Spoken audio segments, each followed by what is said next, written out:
अस्सलाम वालेकुम रहमतुल्लाह। मैं डॉक्टर कसबर सईद।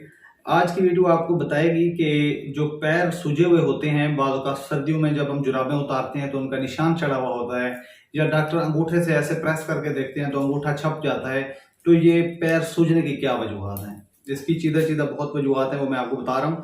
पहली वजह यह है कि आम तौर पे हार्ट फेलियर जब होता है, दिल 71% पंप करता है, अगर वो 30 या 35 पे आ जाए, इजेक्शन फ्रैक्शन जब एको करवाएं तो पैरों में पानी खड़ा होना शुरू हो जाता है और पैर सूजे हुए नजर आते हैं। तो उसके लिए दिल के डॉक्टर से रजू करना चाहिए।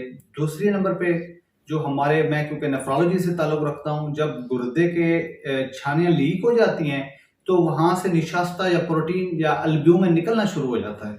अल्ब्यूमिन नॉर्मल 4.2-4 तक होता है। तो जब ये अल्ब्यूमिन बहुत कम हो जाता है तो पैरों में सोजिश शुरू हो जाती है, पैर फूलना शुरू हो जाते हैं। और तीसरी बड़ी वजह, क्योंकि हमारी पॉपुलेशन हेपेटाइटिस बी और सी का टेस्ट नहीं करवाती, बजाय उनको बार बार कहने के यार आप करवा लिया करो। जब जिगर का नुकसान नाकाबिल तलाफी हो जाता है तो वो जिगर बहुत ज़्यादा नुकसान में आ जाता है, तो ना सिर्फ पाँव में पानी पड़ता है बल्कि पेट में भी बहुत मिकदार में पानी, 2-3 लीटर पानी निकालना पड़ता है।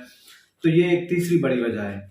चौथी वजह यह है कि जो लोग पुराने कैंसर के मरीज हों या जिनका ओरल इंटेक बहुत कम हो, जो खा भी कुछ ना सकते हों, उनमें भी एल्ब्यूमिन कम हो सकती है और उनमें ये हो सकता है।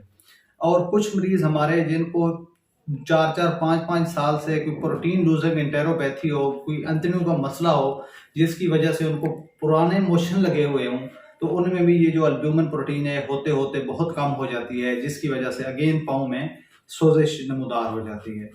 और एक और पेशेंट है हमारे जिनको हम ये जो गले का ग्लैंड होता है थायराइड, इसका अगर लेवल बहुत कम हो जाए तो उनको ना सिर्फ पैरों में सोजिश होती है बल्कि उनको नींद भी ज़्यादा आती है, डिप्रेशन भी होती है, सर्दी भी ज़्यादा लगती है, कब्ज़ भी होता है। तो ये आप 5 मशहूर वजह हैं। अगर आपके पाँव में आपको महसूस हो रहा है, सोजिश हो रही है, कुछ लोग कहते हैं कि मुझे सफ़र की वजह से, मैं 4 घंटे सफ़र किया तो पाँव में पानी पड़ गया। ऐसे नहीं होता, सिर्फ नॉर्मल बंदे को सफ़र करने से कोई इतनी सोजिश नहीं पड़ती। हाँ, अगर आपको अंडरलाइन यानी पहले से कोई बीमारी चल रही है, हाइपोथायराइड है या जिगर का मसला है या गुर्दे का मसला है या दिल का, तो वो सफ़र करने से ख़राब ज़्यादा हो सकती है, ऐसा हो सकता है। तो किसी की भी सोजिश पड़ रही हो, पुराना शुगर का मरीज़ है, उसको लगे, उसके शायद हो सकता है गुर्दे ख़राब हो रहे हैं, या कोई दिल का मरीज़ हो सकता है, उसको पता ही ना हो, सिगरेट पीता हो, ब्लड प्रेशर और उसको सोजिश नमूदार हो रही हो, तो आप अपने मज़ीद टेस्ट करवाएँ, सीरम एल्ब्यूमिन का टेस्ट करवाएँ और इंशाअल्लाह ताला हमारे से रब्ता करें। अस्सलाम वालेकुम व रहमतुल्लाह।